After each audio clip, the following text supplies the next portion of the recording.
Hey, everybody. Guess who's in Canada? Tucker Carlson. Let's talk about his episode 68. Whatever happened to the truckers who dared to protest Justin Trudeau? Some of them are still in jail.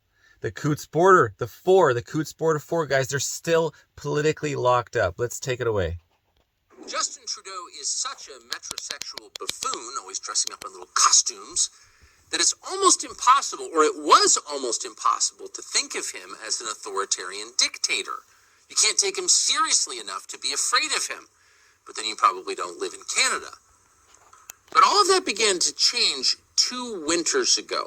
This was the height of the COVID lockdowns, and Canada had some of the most restrictive COVID regulations in the world. Among them was a vax mandate.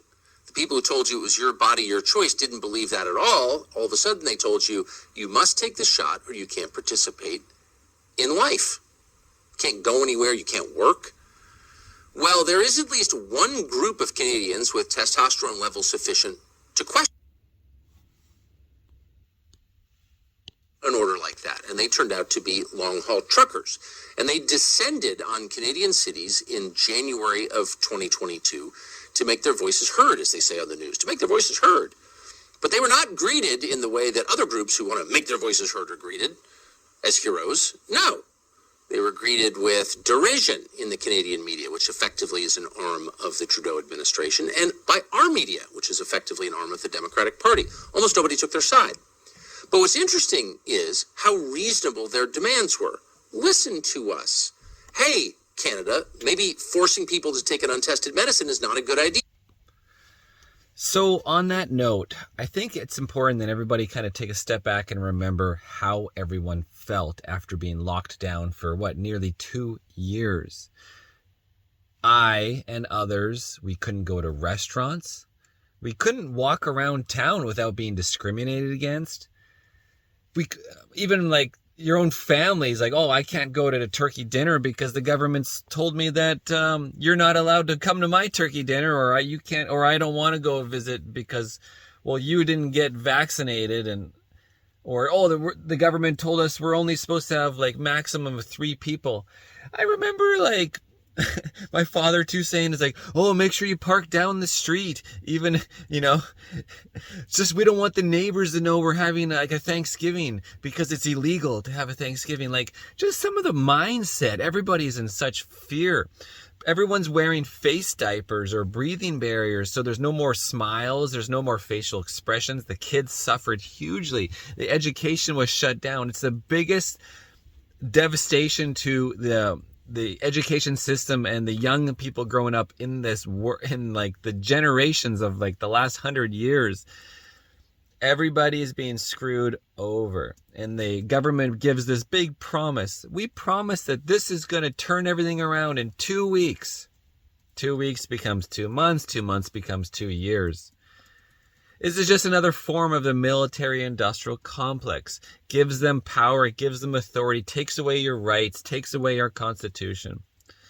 But on the upside, it woke people up, such as myself, to the military-industrial complex. I woke up to all of the lies of the government through all of the past wars, and I'm talking about every single war.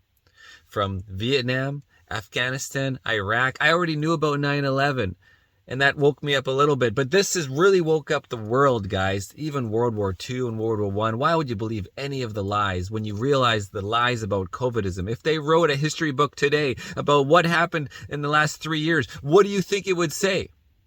So the history books tell you about World War II and about Afghanistan and Iraq and Syria, and the U.S. is attacking right now, the proxy war through their puppet regime of Ukraine, killing all the Ukrainians. And then in Syria, what is going on? Let's go back to the show.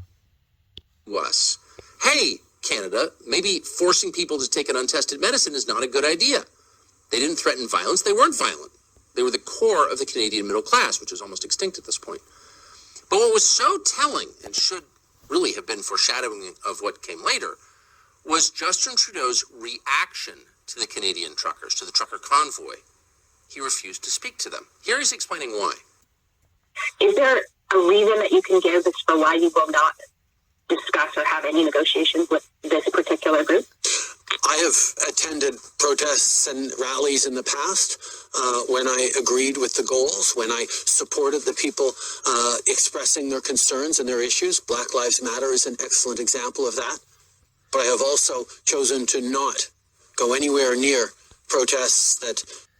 Black Lives Matter. Yeah, that's a good point. One of the most destructive organizations of profit and creation of racism and prejudice and segregation that we've seen in the last several years. No emergency act for that. No, he supported the destruction in the cities and the looting and the violence. Have expressed hateful rhetoric, violence towards fellow citizens, and a disrespect not just of science, but of the frontline health workers and, quite frankly, the 90% of truckers who have a disrespect to the frontline healthcare workers. Oh, man, we could all laugh at that. Laugh at them all at home right now with no jobs or had to change careers. Even a year after your injection has done nothing for the benefit. It's been proven and admitted by Janine Small at Pfizer. Infection, stopping transmission, stopping the infection. So why are the healthcare workers still not back at work? been doing the right thing to keep Canadians safe, to put food on our tables. Canadians know where I stand. This is a moment for responsible leaders to think carefully about where they stand and who they stand with. So, people who are paying close attention learned a lot from that clip. First, here's a guy, Justin Trudeau, who will say literally anything. He will say the opposite of what is true with a smile on his face. His heart rate won't rise a bit. He's a sociopath. Here's also a person who has no regard, in fact, contempt for democracy. This is the elected leader of a so-called democracy who refuses to even listen to criticism of his policies. So, in fact, he's not a democratic leader. He's an authoritarian. And that became very clear shortly after that was shot. At least 4 Canadian truckers went to jail. Now, what did they go to jail for? What did they do exactly? Well, to this day, no one can really say, and they're still in jail. It's kind of reminiscent of some Watch the Canadian media's other political detainees. Julian Assange, same freaking thing. Whistleblowers in jail. Description of that specific case. And as you listen to what we're about to show you, ask yourself, did they tell me anything real, or was every single word a lie spoken at the behest of the ruling party of Canada? This is State Media Exhibit A. Watch this. According to newly unsealed court documents, RCMP believe 4 men accused of plotting to kill Mounties at the Coots border blockade were being given orders by an outside leadership group. The names of the people in that group have been redacted from the report as they are part of an active investigation. The newly released records involve transcriptions of phone calls between the 4 charged with conspiracy to commit murder, Anthony Olenek, Chris Lysak, Jerry Morin, and Chris Carbert, and the unidentified leadership group. The documents state the leadership wanted more than just vaccine mandates lifted, but also the elimination of the professional political class. It also alleges Olenek, Lysak, Morin, and Carbert trained for months and stockpiled firearms at Olenek's property near Claire's home while taking orders from an unidentified group. The documents reveal in February, Mounties seized more than 36,000 rounds of ammunition, 2 pipe bombs, gas masks, camouflage, and tactical gear from the property. Other intercepted calls from the 4 men's cell phones refer to more potential weapons coming from a second stockpile in Nanton, as well as a growing tension between those protesting in Coots and the leadership group. In February, Olenek, Lysak, Morin, Carbert, and 9 others were arrested after RCMP uncovered a cache of weapons in Coots. Olenek is also... Yes, I remember this very well. That cache of weapons, I wish I just rewinded a second. Brand new weapons on the table, brand new vests on the table. That is just a stage. It is a stage, guys. It's so obvious. It reminds me of when you watch The Wire. Who's seen The Wire? You know, it's like, we need drugs on the table. We need to make a big scene. Even though they would throw on The Wire, they'd throw an entire investigation and all the setup and all the wiretaps out the window because some political thing happened and the mayor needs bodies, or the chief of police. I need bodies. I need weapons on the table. I need drugs on the table right now for my political career. Anyways, let's keep going. Charged with making and possessing an explosive device, and Lysak faces a charge of uttering threats. So parse what you just heard carefully. Again, that's state media in Canada. So here are 4 guys, working class guys, live in rural areas, and they've got a firearm stockpile, right? They probably don't have a lot more between the 4 of them than your average farmer does in the state of Nebraska or the state of Maine or the state of Oregon or anywhere else far from a big city. They're hunters, and so they have guns. Now, the pipe bomb is a very specific question. What's a pipe bomb? We don't know, and neither does the media organization reporting it. But critically, they don't tell you anything about this outside group that's supposedly coordinating them. The point of that news report was not to inform you, but to scare the crap out of you and make those 4 people who are now in jail seem like scary threats. Absolutely. Full-on state media propaganda piece.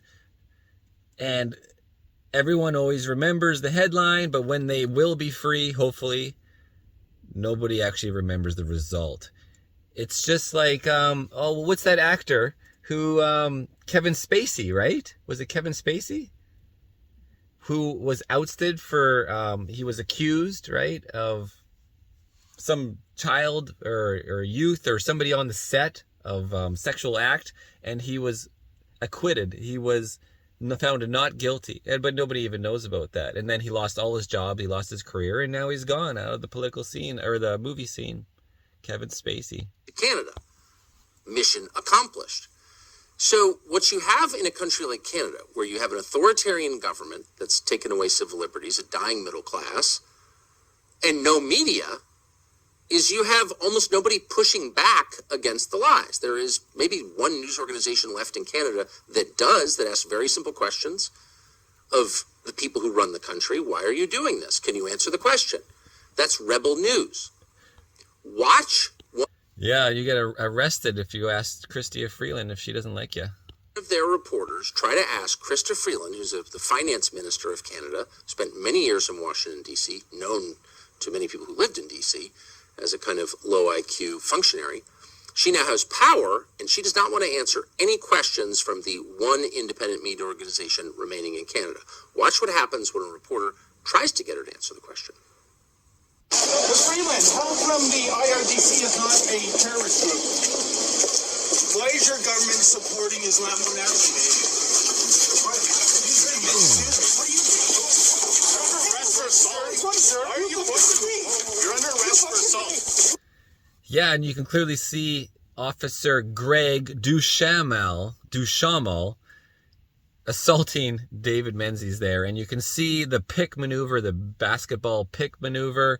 The cop essentially gets in his way on purpose and puts out his arm and then cries, "Wolf, oh, you assaulted me," as I blocked you and you then ran into me. Just such a stupid setup.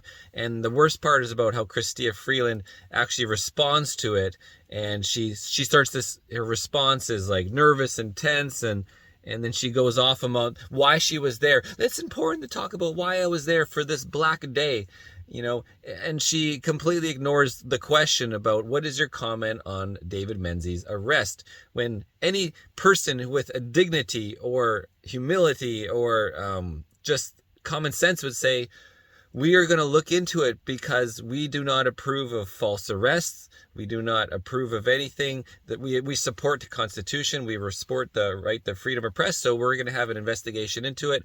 And that's all I can say. But no, she doesn't say that at all. She just says, well, I'm not responsible for the police, so I have no comment on it. You're under arrest for assault. Police, you're under arrest for assault. You pushed into me. I was just swimming. I got my credentials here, and you just bumped into me. Can I have the microphone? Can I have the microphone? Can I have the microphone? Can you give me... Take your hand out. Don't resist. Don't resist. Fucking police 101. This is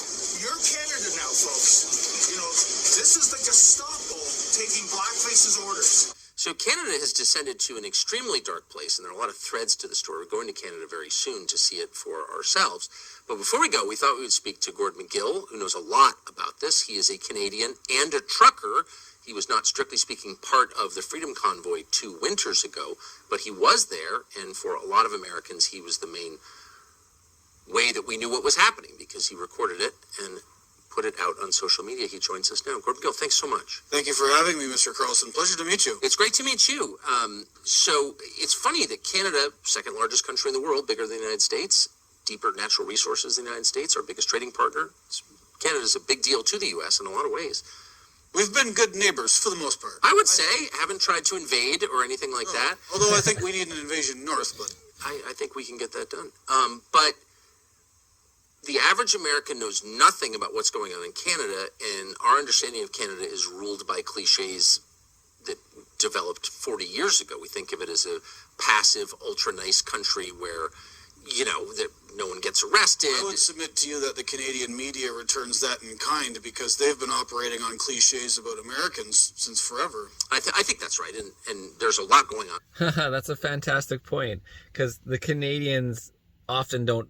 When we follow U.S. politics, it's usually we follow the U.S. politics more than the U.S. follows Canadian politics. So we're always making fun of the elections, and back in the day, everyone's making fun of Trump for his Twitter tweets. And I always thought it was so ridiculous how Trump would just say anything and everything off of his mind and put it on Twitter. But now it kind of makes more sense to me to have a president who kind of just speaks to the people and he's not censored.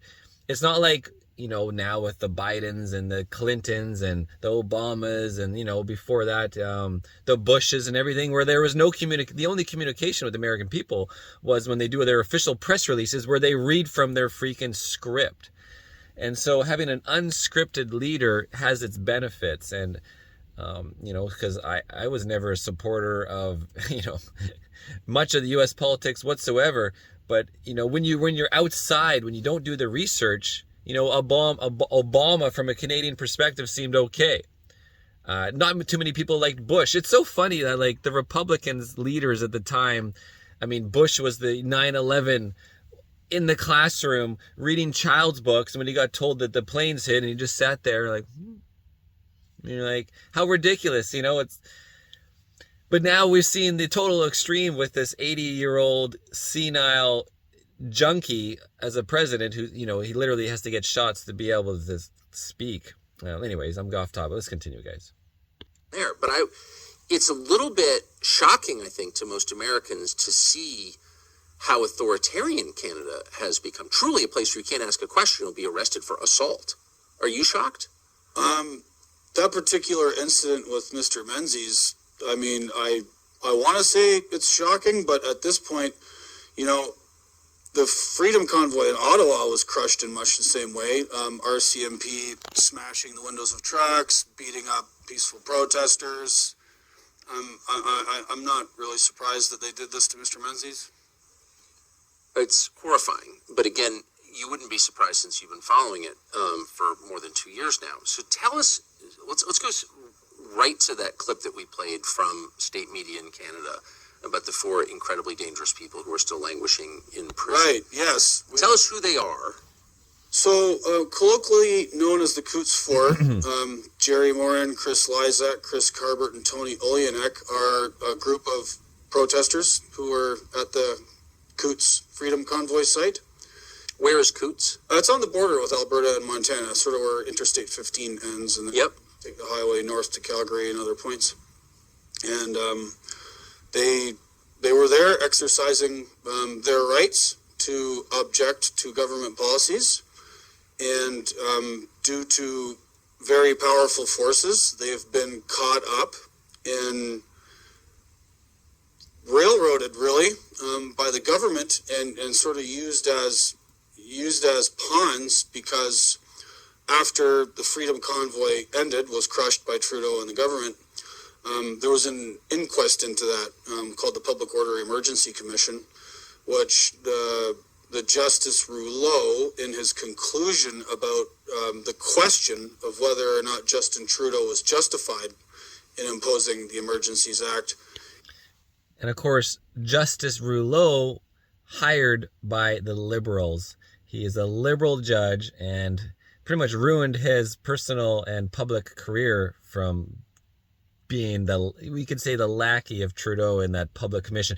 We all watched the public commission. It was over like 2 weeks. I was even in Mexico and reporting on it every day and getting the whole scenes out live or recorded.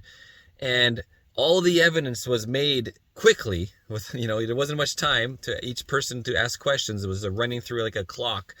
But to anybody watching, it's like, yeah, you can see what's going on. You can see that the CSIS said there was no threat to Canadians. You can see that all the police arms never asked for the Emergency Act.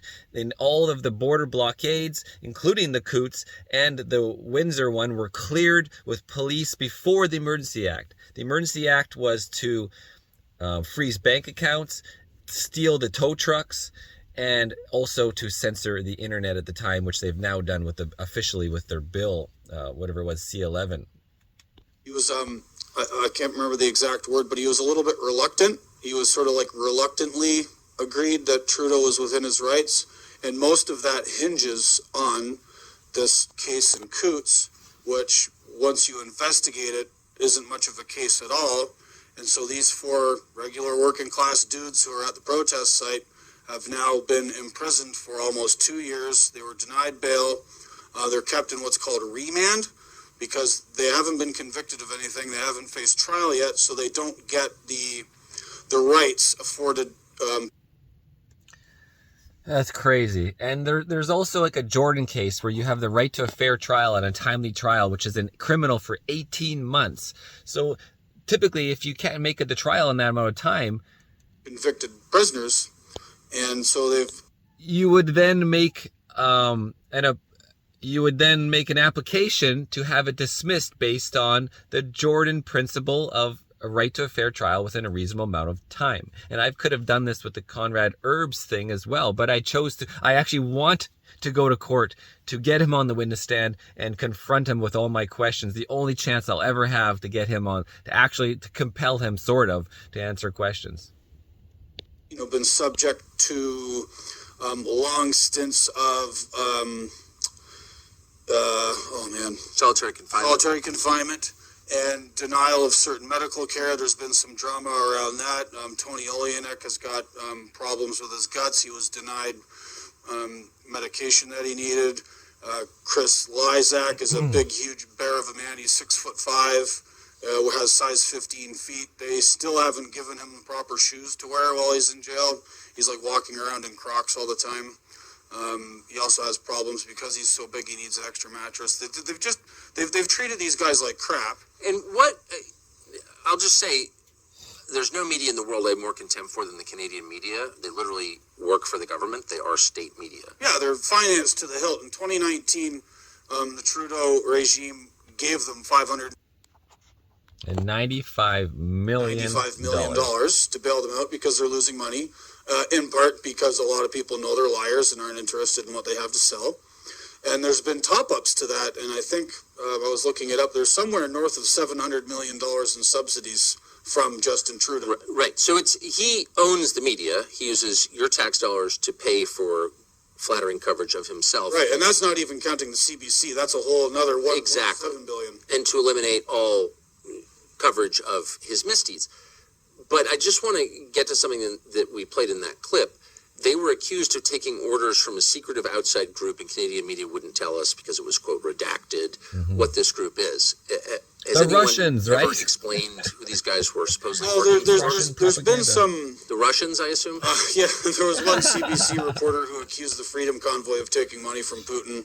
Of course, that was ridiculous. One of the items they were talking about, it was actually a Telegram group that's run by one guy who's just a random dude that espouses his opinion, and the government is claiming this one random guy with a Telegram group to be some criminal mastermind. Interestingly enough, that guy hasn't been apprehended, arrested, or charged with anything. And the media have also tried to conflate the Coots guys with a podcaster in Canada named Jeremy McKenzie and his meme country he created in his mind called Diagolon. And there's a social justice activist group in Canada called... That story is so wild because at the time, yeah, the Diagolon, the police actually like thought it was real or pretended it was real and actually went after him for making like a group of people who are going to unrest the country. And it's just like, this is fake. It's a freaking joke on you. And you're so stupid that you take the joke seriously. The Canadian Anti-Hate Network, who are also paid by Trudeau. And they claim that Diagolon are like an ethno-nationalist threat, and they're going to, they're armed to the hilt and they're going to take over the government. And investigations showed that Diagolon doesn't exist. And Jeremy Mackenzie is just a guy sitting in his house in Nova Scotia with some fans. And they tried to turn this into a thing. There was documents released showing that what the Canadian Anti-Hate Network had said was totally false, and the media hasn't discussed that at all. So you've got at least four, I think many more, but you've got these 4 political prisoners rotting in prison, no bail, no trial, for 2 years. Has the Canadian media said anything about this other than to accuse them of being controlled by... So at the beginning, the media repeated these allegations from the RCMP and the Crown. The defense sought a publication ban because it was apparent immediately that the media was trying to railroad these guys. So the media, what they've done now is they're hiding behind that publication ban, but the publication ban is very specific on information to obtain and these unproven allegations by the RCMP and the Crown. You can still ask questions about the case, right? Like, why have these guys been denied bail? What are the connections, the political connections to the invocation of the Emergency Act and the resulting Public Order Emergency Commission ruling? There's all kinds of questions you can still ask about this case that are not subject to the bans, and there's been nothing. Nothing. So, do Canadians understand what's happening? Do they care, do you think? A small number of us do, but we are not the people represented in the media. How do Canadians get, your media blockade is North Korean. It's hard to get information in Canada. How do people get news about what's actually happening? Well, they have to read, I've written on this case in Newsweek. They have to go to American media or other parts of the world because, there are some people in Canada trying, like, I'm Canadian, I write on Substack. There's a couple other, people who've been podcasting about. I should say you're living in exile. Yeah, I live in upstate New York now. That's correct. Yep. Yeah, I escaped the gulag. Yep. But yeah, so if people back home want to find out about this, there's only a small number of people discussing it, and most of them aren't in the country. I assume that Trudeau, like all authoritarians, like Joe Biden, is making an example of the Quds 4 to discourage future protests. That's what Biden did with January 6th. Arrest all these people. People are afraid. We haven't had mass protests about anything since January 6th because people know that the FBI will put them in prison. Do you think that's why he did that? I think that's why he did that. And then over and above the Quds 4 guys, there's a number of other people who are continuing to be punished. Chris Barber and Tamara Leach, who are the sort of the faces of the Ottawa Convoy, they were charged with like mischief and intimidation and counseling mischief and all these like silly, ridiculous charges. And their court cases are still ongoing. A number of people who were involved in Ottawa, like just showing up and protesting and taking part in it, making their voices heard, as you said, were also charged with mischief and various other offenses. So on the Tamara Leach, Chris Barber, they are still in trial today, but they're actually not in trial today.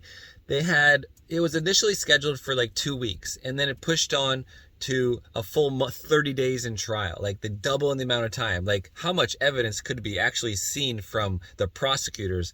And we don't get any information really about it. And then it went into 2024, and they had 1 day in 2024, and then they said, okay, well, now we need more time for this court, but we have to figure out when we can schedule it. So there actually hasn't been any movement in 2024 except for 1 day in the beginning of January.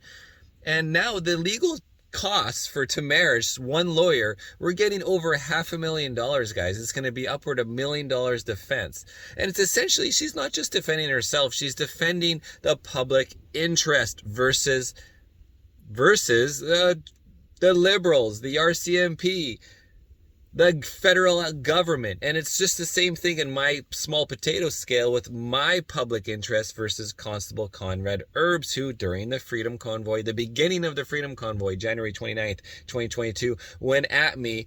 He knew exactly who I was from my YouTube channel that was getting 1 to 2 million views per day, and filming the protests at the downtown in Kelowna Freedom Convoy, or the weekly rally that happens there all the time. And that was the biggest day, the most exciting day for me, after like tears to my eyes that thousands of people have finally come out, because we all thought we were so alone, in trying to help our family, help our friends, help our fellow humans on the social medias.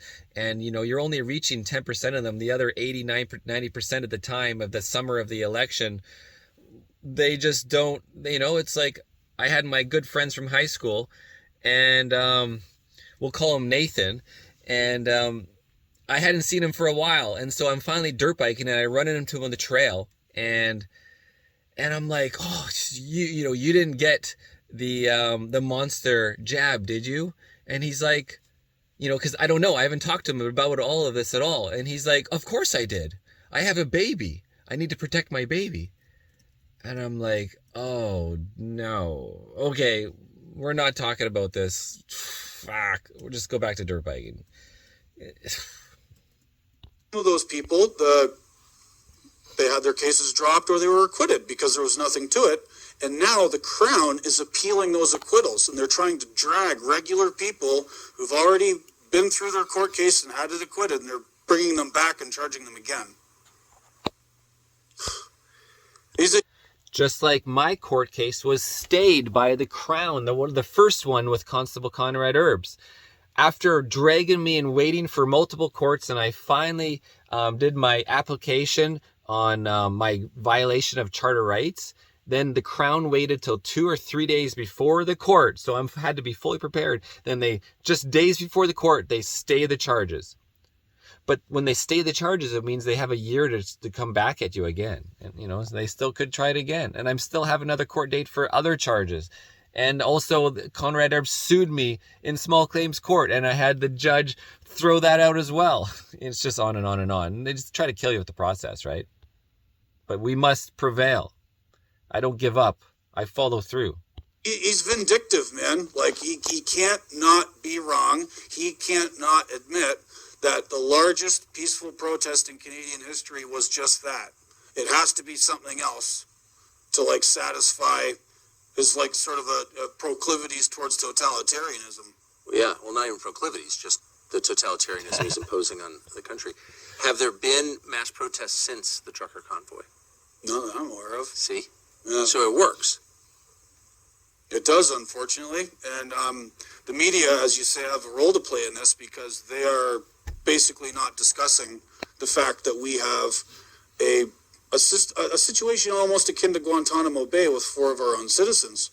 Something many Americans might not know about. There was a young kid named Omar Khadr, who was born in Canada, but I think his father was from Egypt or somewhere else. And Khadr Sr. was a supporter of the Taliban. And after September 11th, Khadr Sr. and his boy went to Afghanistan. Omar Khadr was involved in a firefight with American troops. A medic was killed. Khadr was picked up, taken to, I can't remember if it was Kabul or Kandahar, and then sent to Guantanamo Bay, but the only person at Guantanamo with a Canadian passport. Regardless of that case, or what anybody thinks about Omar Khadr, the Canadian media did not shut up about that guy for the entire time. It was front page news, front and center. Omar Khadr's being done dirty by being in Guantanamo Bay. We have to get him out. Prime Minister at the time, Stephen Harper, was heavily criticized for not doing enough to have Omar Khadr extracted from Guantanamo Bay. Eventually he came back to Canada, and then Omar Khadr and his lawyers sued the government, and under the Trudeau administration was cut a check for $10.5 million. As payment for shooting an American medic, or? For being allowed to be in Guantanamo Bay for as long as he was. But the point is that the media did everything in their power to make sure that Omar Khadr was a household name, and they haven't lifted a finger for the Quds 4. So Canada from afar, haven't been there in a while, but it does seem like it's collapsing. I mean, it's not a good time. Most expensive real estate prices in the world, inflation out of control. People are finding it really difficult to afford to live. It's almost impossible to buy a home in many of the major cities. My sister went to go and see Pierre Poilievre, who's now the leader of the Conservative Party, and he was doing, before he was elected to be leader of the Conservative Party, he was doing the meet and greets and talking with people all across the country. And my sister told me when she went to go meet him that the number one issue on everybody's lips, past COVID, past anything else, was real estate prices and the housing shortage. Like, where are our children? And it's very true, guys. This is what everyone can talk about, regardless of the spectrum. It's like the housing prices are so expensive. A house that costs $2 million right now should honestly only cost $1 million. We get nothing for our money. And Trudeau's, counterfeiting the Canadian dollar, the same as Biden counterfeiting the dollar, just producing dollars. And then the way they funnel that in there is, buying bonds, etc. So it's just fake thin air money where they purchasing things, and it injects our country with this fake money. And now everybody has money to spend, or they have money to spend, the government has money to spend, but all our purchasing power is brought down to nothing. And this is why people are, buying gold and Bitcoin, where the purchasing power can be maintained at a rate similar to inflation. And when I say maintained to inflation, whether it's 10% or 100%, like a truck camper like this has almost doubled. This used to be $45,000 for this truck camper, new, just 3-4 years ago. Now they're listed at $90,000 new, and sometimes $95,000. The price of food has doubled in some scenarios. It's not just 10%. A lot of things have actually gone up by 100% or 150%. The price of power. And, then the housing in camps, the homeless camps have pretty much gone from 100 tents in Kelowna to 300 in just the last year. And it's nearly impossible. And they don't want to let you be like out here in Arizona or even in California. There's no such thing as BLM land camping. Like there's hundreds of RVs out here, and people are camping out here by choice and some by force because they can't afford it. But there's just no options like this in Canada. You're going to have, your Conrad Herbs at your back knocking on your door asking for your identification. And we were camping in the middle of the desert just a few days ago in California, and the sheriff showed up in the middle of the desert because we weren't in BLM land, we were on OHV land, and he didn't ask for my ID. He just was like, hey, just checking on you and, make sure you can't overnight camp here. There's no, can you give me, I want your ID. None of that bullshit, right? It's so freaking expensive that your purchasing power is nothing. So if you had $100,000 cash that you saved and it wasn't invested in the real estate because you're not rich enough to own real estate, then you lose all your money. That $100,000, which could purchase you, it could have purchased maybe 9 motorcycles or 10 motorcycles.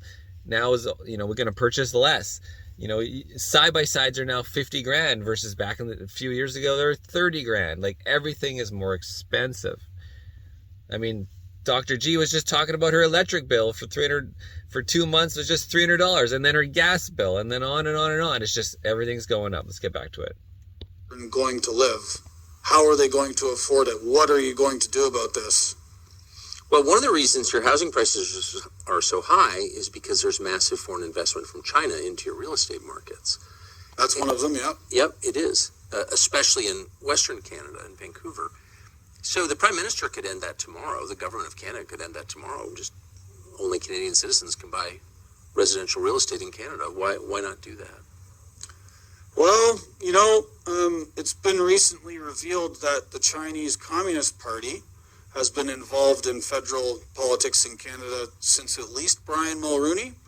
And in the last 2 elections, CSIS has produced evidence that the Chinese Communist Party directly assisted the election of 19 or 20 different members of parliament. So, I don't foresee Mr. Trudeau doing too much to upset his masters. And on that same subject, who remembers Hong Dong, right? Hong Dong was caught getting the Chinese CCP money for his election campaign. And of course, he resigned and cried that I'm so good, but I'm going to resign. Okay, well, maybe the other thing that the Canadian government could do, if you don't want to rein in China because they're really in control, you could at least maybe slow down immigration a little bit. I think Canada has the highest immigration rate per capita of any country in the world. You're basically... Speaking of Trudeau's masters, you got to think about, well, who are his global elite masters? Why is Trudeau and his liberal goons, why are they purposely trying to destroy Canada? And it brings you back to maybe Agenda 2030, where it seems that the U.S. is doing the same thing and all the G7 countries are doing the same thing, full on, just destroy, destroy, destroy. It's not just an invasion of immigrants, it's a destruction. Where the immigrants take over, we give all the money to house them, and they can become their new voting base for like giving them thanks for allowing them in here. But then the crime rate skyrockets. I mean, hell, I had attempted robbery on this RV 4 times in the last year and a half. And for the 6 years before that, they owned this RV, 0. So now it's just out of control, out of control.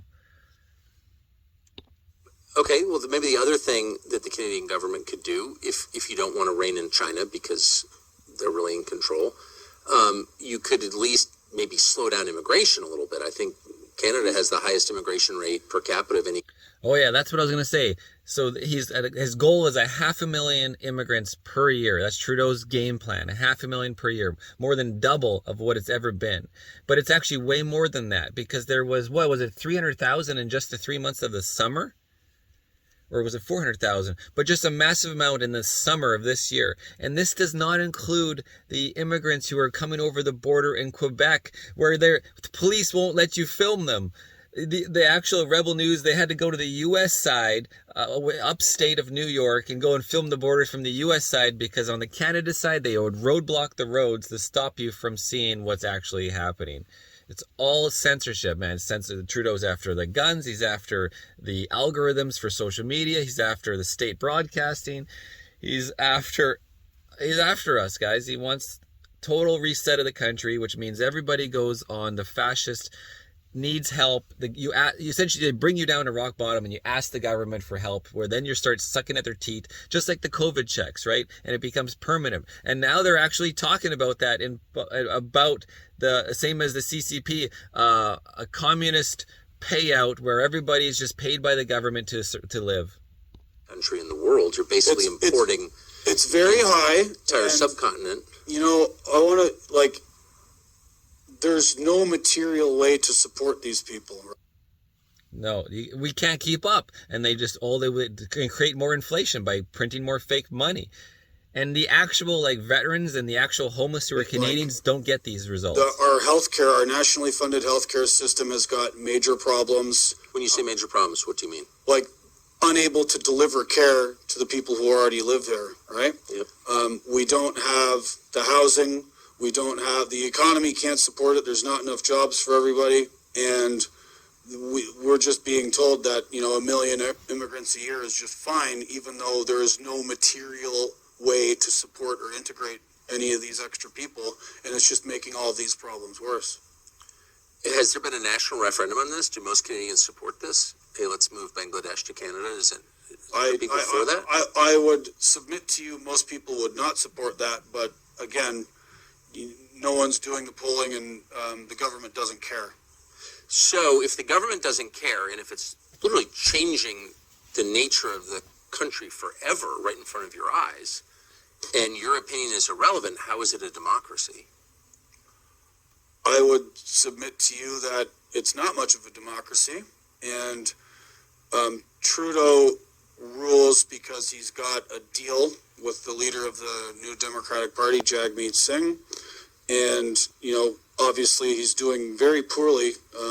Polling indicates that in the next election it's quite likely that the Conservative Party is going to win, but I don't know if that's going to change anything, right? Right, the Conservatives in Canada seem very feminized to me and kind of self-hating and sad and afraid. Do you know who Michael Malice is? Yes. He has a great saying, conservatism is progressivism driving the speed limit. And that applies with the Conservative Party of Canada. But what is, I mean, that is one thing about Canada that's remained consistent. That is something to consider. What is conservative? What is, what is liberal on this spectrum? And see, the problem is that the conservatives are not actually conservative anymore. The conservative parties are much more liberal than they've ever been. And that's why people need to actually start thinking, beyond the winner of the next election, but having Maxime Bernier, who is an actual conservative with principles, to get one seat in Parliament so he can ask all the questions and force people to talk about debates and have his vote, was one vote count, to have a debate about certain subjects such as COVIDism, which nobody wants to talk about. So Pierre, he's going to win the next election. But he refuses to talk about the damages of what happened in COVIDism and make people responsibility and transparency. He did not support the Freedom Convoy until the whole country seemed like it was behind it. And he goes and starts marching on the final kilometers, right, to the statue, but never actually supported it until then. I mean, with James Topp, like he never supported James Topp. I was with James Topp when he was marching here in Western Canada, in British Columbia. But Pierre only marched. He went and sat with him and walked with him for the last, kilometer just before Ottawa, when he's built up such huge momentum. And then James Topp, by the way, is court-martialed by the military for wearing his badge and speaking freely, and he had to then essentially, to get away from those internal charges, just like the police who stood up as well and went on record. Well, you got internal charges for speaking truth, and you have to then quit the entire force to drop those internal charges. Brian Dennison, remember Brian Dennison, the hero constable who did a video and spoke out against the Trudeau's regime, very similar to the Nazi regime. And then he was charged internally by the Calgary police. And then, of course, eventually he had to just quit the force and those charges are dropped because they're just internal. They're not criminal, right?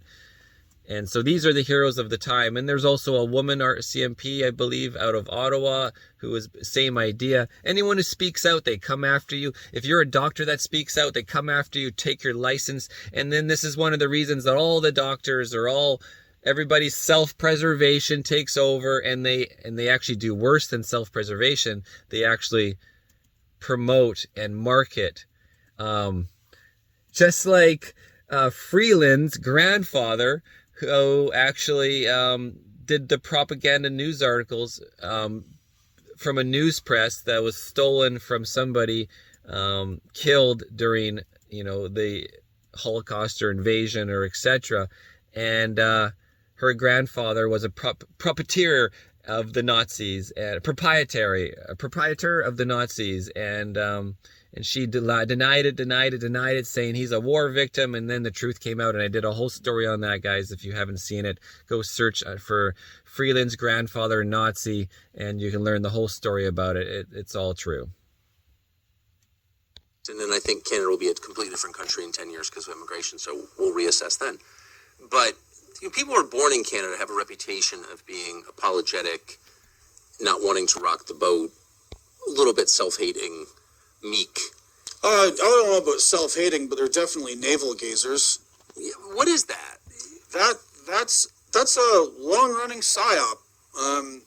If you grow up in Canada, you have Canadian content rules on the CBC and in the rest of the media, and we're always taught to think of ourselves as not being Americans, and it's always Canada, Canada, Canada all the time, rather than looking outwards and being adult about things. There's something in the zeitgeist there that makes us extremely self-referential and almost insular in a way, while pretending to not be. Yes, and it strips Canadians of their ability, with the exception of these truckers, I guess, their ability to say, wait a second, you can't do this to my country. There's not a lot of that in Canada. They seem passive. Unfortunately, some people in Canada are passive, and then when you get people who do rise up and say, hey, enough's enough, well, this is what you get now. The media smears you, lies about you, the government crushes your protest. And that reminds me of not just David Menzies, who had his false half arrest, but what about David in Kelowna, who puts on David Lindsay in Kelowna, who was the organizer and still is the organizer of our weekly protest in downtown Kelowna, who was charged with 2 counts of assault, very similar to this David Menzies thing in a fact that he didn't assault the security officers at Kelowna Health who were illegally blocking his entrance into a public building. So the protester was being blocked entrance into the public building where he wanted to go and file some questions at the front desk.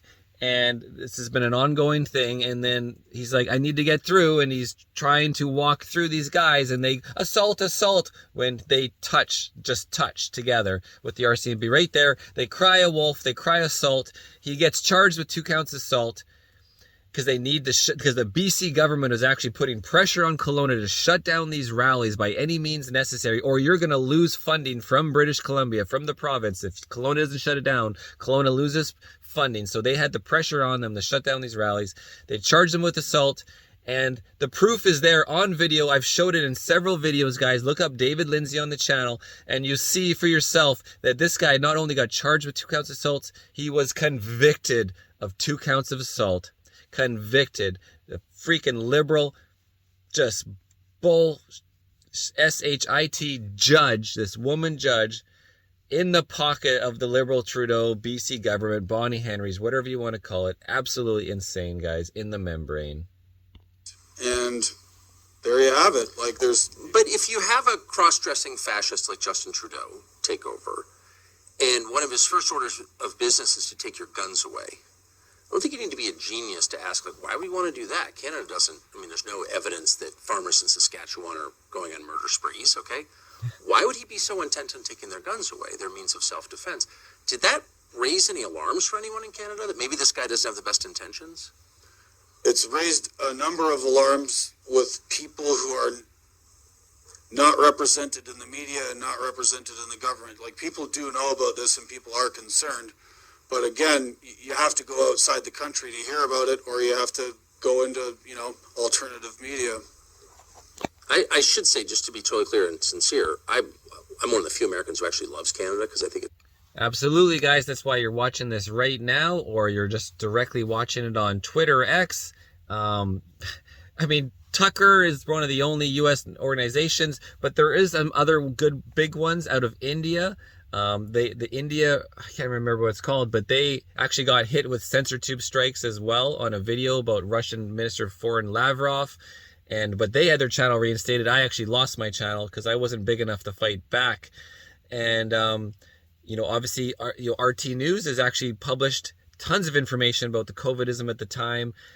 So there's lots of these organizations that aren't affiliated with Trudeau or Biden that are speaking and sharing the information. You got to go find it, whether it's on Telegram or Signal or these little YouTube videos, or get on the Rumble or Odyssey. I like Odyssey a lot, guys, which is a blockchain video network. I have Irnieracing at Irnieracing on Odyssey.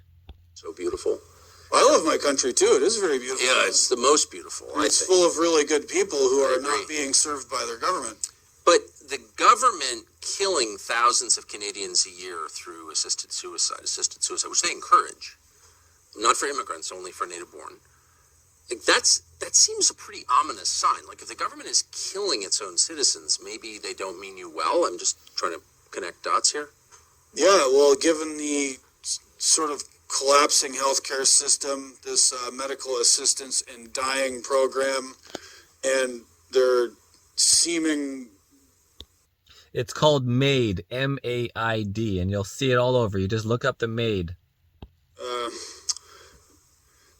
Their seeming lack of concern about making any of these material conditions better by just throwing more people at the problem would belie that, no, in fact, they do not care about us at all. But does anybody, in other words, if I say I love you, and then I say, what I really think you should do is kill yourself, and I'll help you, maybe I'm lying. Maybe I don't love you. I'm just throwing that out there. Of course, yeah. Has anyone in Canada said that? Are you allowed to say that out loud? I'm not 100% sure on that one, but it seems like there's less and less things we are allowed to say, if not in the letter of the law, but in what the media will allow in the discourse. Yes. Wow, that's pretty distressing. Do you think you'll be able to return to Canada, and do you want to? I mean, I've got lots of family there. I have 2 daughters who had, maybe one day. Anyways, guys, we're wrapping this up. We're almost at 1 hour. Hopefully my phone doesn't fill up. This is Irnieracing YouTube channel. Make sure you like, they'd subscribe. like to move back to Canada and, check the place out, maybe settle there. I don't know, but it doesn't look really good. And when the Emergencies Act was declared, I was thinking about going back to Ottawa a second time, and I actually sought legal counsel about whether or not I would get picked up at the border because of what I was saying in Newsweek, under the Emergency What Act. were you saying? Were you calling for insurrection against Justin Trudeau? No, I was just simply telling the truth about what the protesters wanted and what was actually going on in the streets in Ottawa. Do you think it's weird that we have this State Department that's totally, obviously doesn't like America, but is focused supposedly on freedoms in other countries? And we're sending $500 billion to Ukraine to liberate Ukraine, but we have these grotesque human rights violations right across our border, and no one says anything about it from the State Department. Does that seem weird? It does, and something that was revealed in these documents related to this Jeremy McKenzie fellow is that members of the Five Eyes security arrangement were basically brought into this sort of wild goose chase after this guy, and so your own security services resources were wasted chasing a Canadian podcaster. And the other English-speaking, Five Eyes refers to English-speaking intelligence services. Right. Canada, New Zealand, Australia, United States, they were assisting with this? As opposed to investigating the Hong Dong and all of the Chinese Communist Party's money that's going around the Liberal cabinet, right? No, let's not investigate Nord Stream.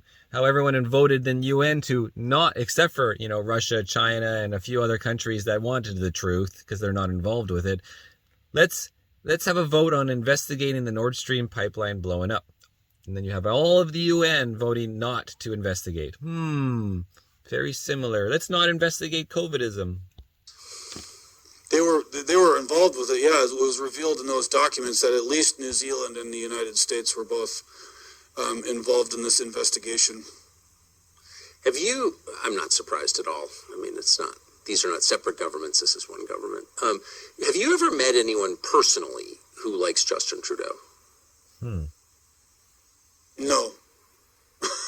You've never met, even just say hi. You've never met anyone who likes him. I mean, I'm sure there are people I know and in my life who, think he's all right, or maybe even voted for him. But most of my really good friends and associates dislike the man. And I mean, dislike is the diplomatic term I will use on TV.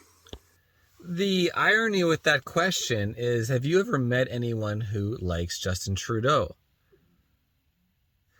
On that subject, there is a reverse answer that I have seen before, even from my own father. It's well, I vote NDP.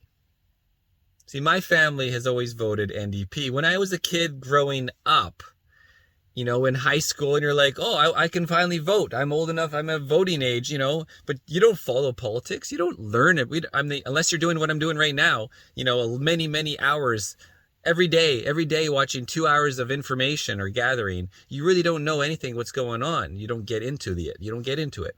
So then you ask your parents, well, who should I vote for? And they'll be like, well, we're voting NDP. And then you kind of vote with your family. That's how kids vote, or anybody ill-informed. It could be, maybe you're older and you ask your friend what they think, right? Or you watch the debate. You watch one night of debate and then you make your opinion on that. That's the problem. Nobody's paying attention. So they like Trudeau because maybe, he looks cool in blackface, right?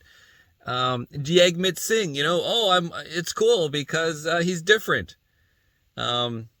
But people actually liked the NDP back with Jack Layton. Everybody seemed to like Jack Layton. And now the NDP has gone to shit as the Liberal lapdog. And now nobody's ever going to vote for Liberal that I know, or NDP, or Bloc Québécois, like another just bullshitters that support the Emergency Act. And of course, to finish all this off, guys, if you've seen yesterday, we just did breaking news, the Emergency Act in the federal courts.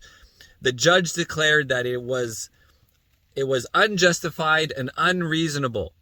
When Commissioner Rouleau, Liberal, their own little judge look into it, said, oh, it was reasonable. But it's been declared in the federal courts. And now Chrystia Freeland and her Liberal coonies, they now are appealing the court's decision, right? Would they feel comfortable announcing that in Canada, the ones who still live there? I mean, there are people who will say things about Mr. Trudeau. I mean, it's you are taking a risk, like I had the RCMP call me once for sending mean tweets at Prime Minister Trudeau. What'd they say? The Royal Canadian Mounted Police. Yes, there's an organization, a sub-organization within the RCMP called the Protective Investigations Unit. Well, they sound like fun. Yeah, they're sort of akin to the Secret Service. Yeah. And there's like another group within them who monitor online hate. Hate. Yeah. Hate, Gord. Yeah, I guess they didn't like me making fun of the Prime Minister. What were you saying? Nothing. I was just posting memes at him. Oh, but the memes were dangerous, so I guess the feds called you.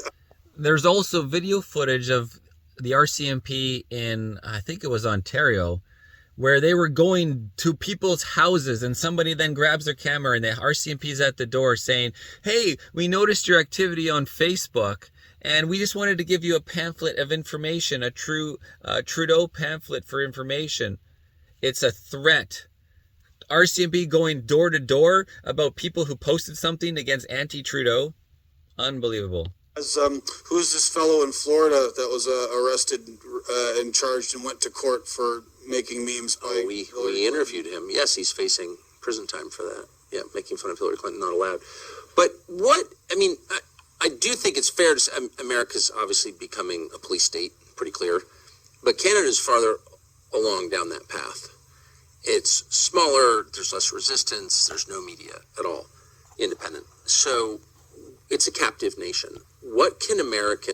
And what I've learned is our Canadian Charter of Rights, our Constitution, is not holding up the same as the U.S. The U.S. has a much stronger Constitution, especially your First and Second Amendments. Your right to free speech, your right to bear arms. I wish we had that in Canada, guys. Do to help our cousins north of the border? Just understand that most of the Canadian media are corporate welfare cases and that you're never going to get the truth out of them, much like a lot of the media here. And, stay awake to that. If they wanted to, they could help the Coots 4 guys. We have a new Give, Send, Go set up for them, simply called Trudeau's Political Prisoners, because they have the full weight of the state against them. And they've had trouble getting decent and competent legal representation because, being a lawyer or a judge in Canada means in some way you're connected to the Liberal Party, right? Like 76% of judges in Canada are donors to and members of the Liberal Party. So it's very difficult to fight this in court. And so if Americans want to help, we could really use some money to get these guys out. Just like David Lindsay. Let's go more local, guys, in Kelowna. David Lindsay charged and convicted 2 counts of assault has legal right being blocked to enter a public building. And it's a Liberal attack. And there you have it. The judge in Kelowna. I don't remember her name, but you go look in the video, David Lindsay. And this judge is obviously a Liberal donor. Decent lawyers. It's a one-party state at this point, posing as a parliamentary democracy. Correct. Yeah, we have a similar uniparty problem where the NDP and the Liberals work together and help each other out in order to stay in power, and the Conservatives lie down and take it. Does that sound familiar? So I guess what you're saying, everything in Canada is a pale imitation of the United States. Yeah, it's a much more fake and pale, yes. Is there hope? Oh, man, that's a good question. I don't know if there's any political hope to this. Obviously, Western civilization is kind of in some very rough times at the moment, and going through something of a crisis of meaning. And I don't know if there's any political solutions to this. Like, people need to start looking into themselves. Well, I agree with that. And speaking of that, and I'm not saying that the Canadian government's under demonic control, but hundreds of churches have been burned. Hundreds. Right. Churches. Right. Yes. Under Justin Trudeau, he's done nothing. He approves of it. So not very much was done about it. And, well, you know what his associates in the NDP are doing? They have proposed legislation to make the discussion of those church burnings and the residential school program illegal. You either accept the government's narrative about the residential schools program, which led to all these church burnings, or you're going to go to jail. They're going to make it akin to Holocaust denial to actually question the residential schools. First of all, any historical event can be questioned legitimately, any event, and reassessed in light of new evidence, existing evidence reinterpreted. I mean, that is history. Correct. So anybody who Absolutely, well put. Reassess. There is no one science. There is no the science. Science is always debated, pushback. You always have pushback. That is what science actually is, a nonstop pushback. And then things are always interpreted and learned from. Or uses force to discourage an assessment of any historical event is acting on behalf of evil and deception, of course, by definition. So, we know that. Right. Yeah, the NDP are evil. I have no time for those guys. They used to be a pro-worker party, but now they're mostly sort of woke, and they represent government employees, and that's about it. Yep. Last question. We're going to Canada, trying to make some attempt to liberate it. Good luck, and non-violently. Yes. But I think there are a lot of decent Canadians, and again, it's one of the most beautiful places in the world. It deserves to live in freedom and peace and not in rapid, disgusting decline. What kind of reception do you think we'll get in Canada? I think when you go to these events in Calgary and Edmonton, you're going to have very large crowds because you do have fans in Canada. There are people who really do desire the truth and understand what's at stake. So I think you're going to have some pretty big crowds. But if we show up and announce we're here to liberate Canada, what do you think will happen? Well, given that it's Alberta, you'll get a good reception from the locals. The rest of the country, of course, their hair is going to start on fire and they're going to freak out. Good.